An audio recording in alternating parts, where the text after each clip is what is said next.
LeBron James is 41 years old, and he still goes out there and just does shit that we are completely shocked by. Like, LeBron James has 29 points and 13 rebounds and 6 assists last night, and he went absolute crazy. That's what I'm talking about! That's why he's the MVP! That's why he's the GOAT! The GOAT!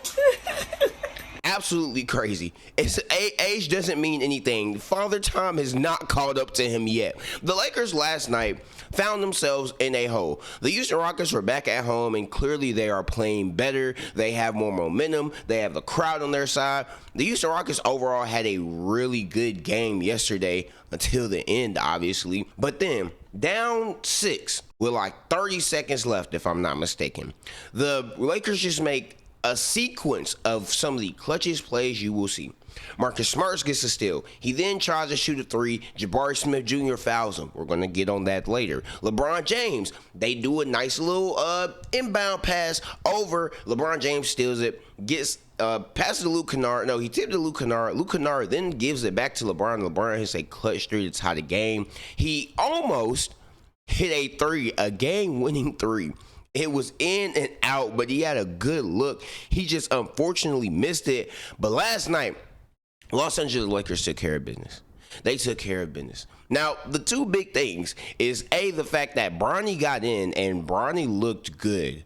Bronny was looking really good and looking like a legit NBA player. And listen, bro, everybody likes to make the Nepo baby jokes and all this different type of shit when it comes to Bronny, and I get it. But LeBron James Jr. is a good basketball player. That shouldn't be a surprise to anybody. Like, that nigga can actually genuinely go out there and hoop, and he's really good at doing intangibles, doing the small things. He can play good defense. He's a high IQ player. He knows to be on the court. He knows how to make decisions. The big things, yeah, you would probably like to see something there out of that, the driving, the making shots. You would like to see him improve on that. And I get it. But he is a good NBA player. And seeing LeBron James throw an alley-oop to his son is probably one of the most surreal things I've ever seen. Like, in my life. One of the most surreal things I have ever witnessed. But shit, it happened. And overall, the Lakers had a good game. This is a game where they had to fight back. I think they were down by like 15 or something like that at one point. And honestly, everybody was having a good game. Sengun had 33 and 16. Amen Thompson had a better game. He was able to get to the basket at will. Before the game, Kevin Durant is a late scratch. So we're like, what the fuck is about to happen? Austin Reeves is a late scratch, although we heard that he might end up playing. So what happens? Jabari Smith Jr., Alperen Sengun, Amen Thompson, they played good. Even Reed Shepard had 17 points.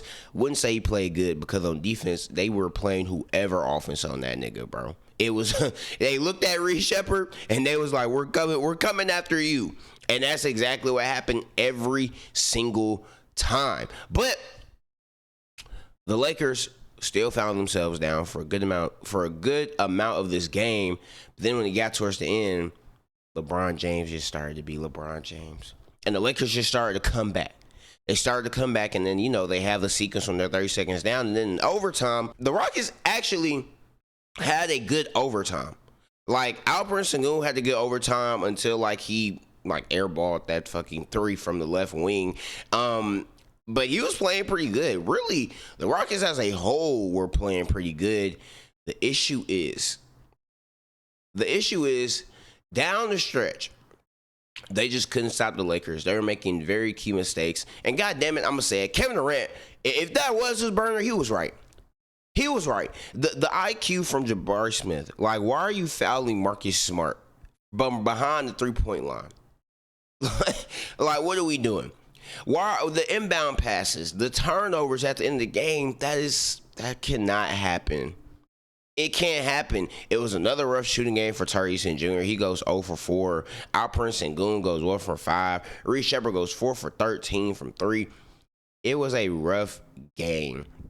When shooting the ball they shot 28% from 3. You're not going to win anything shooting 28% from 3. Not in today's NBA. This was just bad. And then the Lakers, Ime got outcoached again, in my opinion. He got outcoached again, in my opinion. But shoot, LeBron gives you 29. Rui had a great first quarter. He gives you 22. Marcus Smart gives you a very crucial 21 points. Luke Kennard gives you 14. It was a team effort from the Lakers, but also this man, Ime Udoka, he just keeps on getting outcoached. He said like they made horrible mistakes to, in the game, and that's the reason why they lost. Fair point. Like that, he's not necessarily wrong when he says that. They did make some badass mistakes, and that is why they lost. But as a coach, you gotta take some accountability as well, bro. You have to take some accountability as well, because this is a bad look for you. Y'all are down 3-0 to the Los Angeles Lakers. This series is over. Y'all are not going to be able to come back and win. And now, even though it won't happen, man, I'm starting to listen.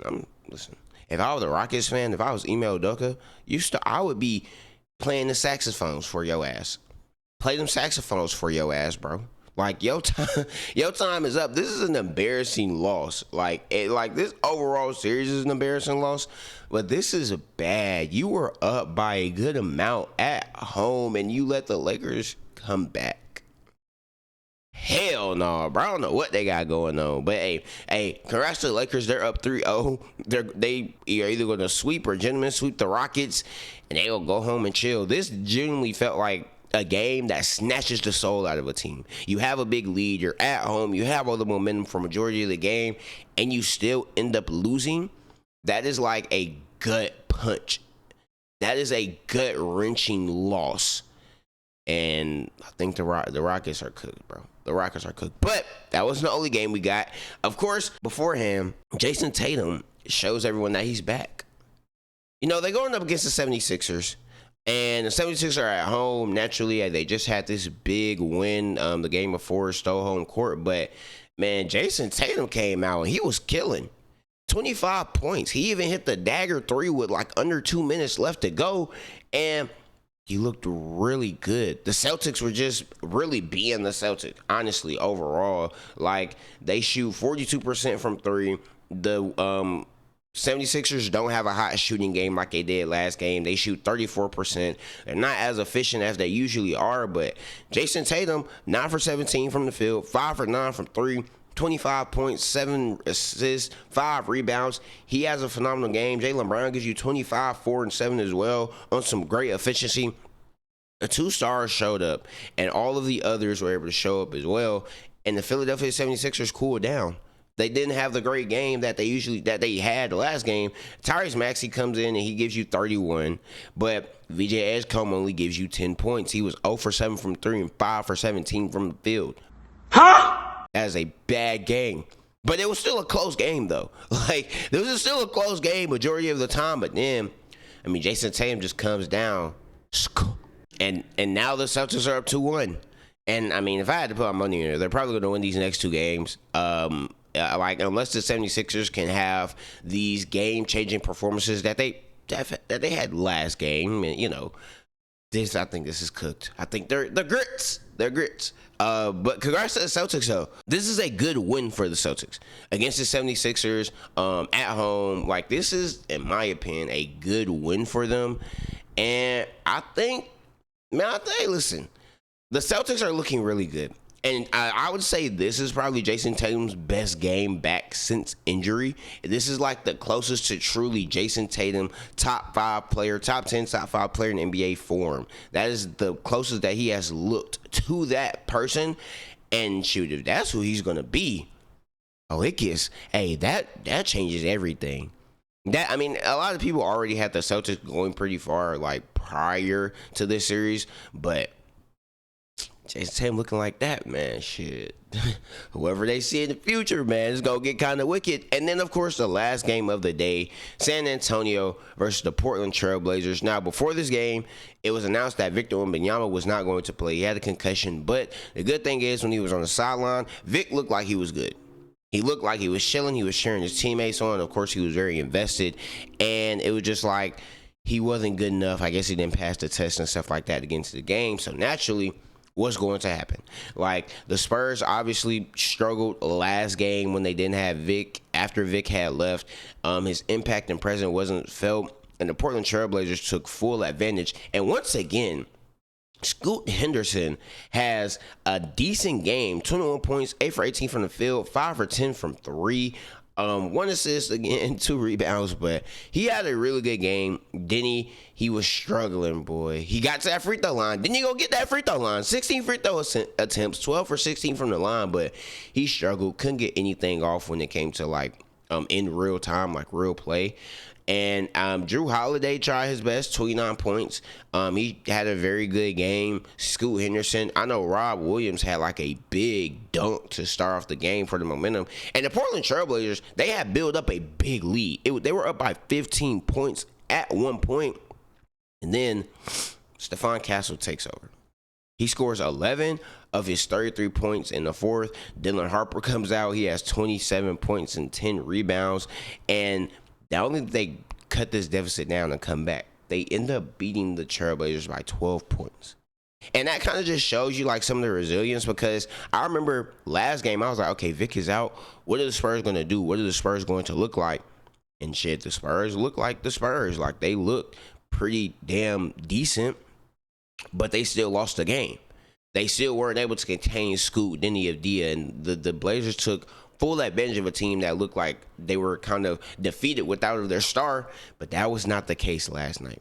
I mean, it was at first. Actually, I ain't gonna fake it. It was at first. You know what I'm saying? I thought they had their ass, but the Blazers end up coming back. I mean, the Spurs end up coming back and winning the game. Like I said, Stephon Castle was unreal in this game. He had 33 points, 5 assists, and 2 rebounds, 10 for 18 from the field.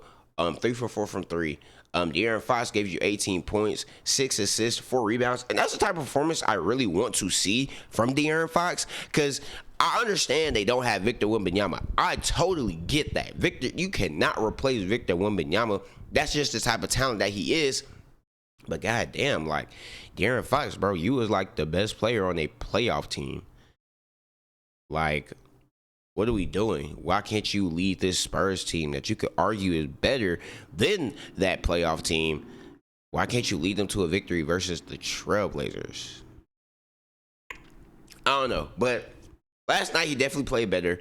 But Dylan Harper, clearly, like, he is so special, bro. Hey, that nigga is nice. All right, that nigga is nice. 27 to 10. He was making threes at a high clip, but also he was getting to the rim. He shot 5 for 6 from the free throw, so obviously he's able to convert his free throws. And between him and Stephon Castle just locking in and realizing, like, hey, we really don't want to be down 2-1. Even though we don't got Vic, we're still like the second seed in the East. They took care of business last night. And honestly, you can't really complain, because shit, like, they did their thing. But I don't know. This is a good game. I think, like, the Blazers and the 76ers definitely caught these guys slipping. I think both of them series is over. I don't think both of them teams are going to last very long. The Lakers versus the Rockets, that series is overly dead. It's not really going to happen. If you guys are any Lakers fans or Rockets fans, let me know how y'all are feeling down below in the comments. I know this is a gut-wrenching loss for you guys. So y'all let me know how y'all feel down in the comments. But, I mean, that's all I got. We'll just have to see what ends up happening tonight with the Pistons versus the Magic, Thunder versus Suns, Knicks versus the Hawks, and Nuggets versus Timberwolves. But that's it. That's all I got. And until next time, peace.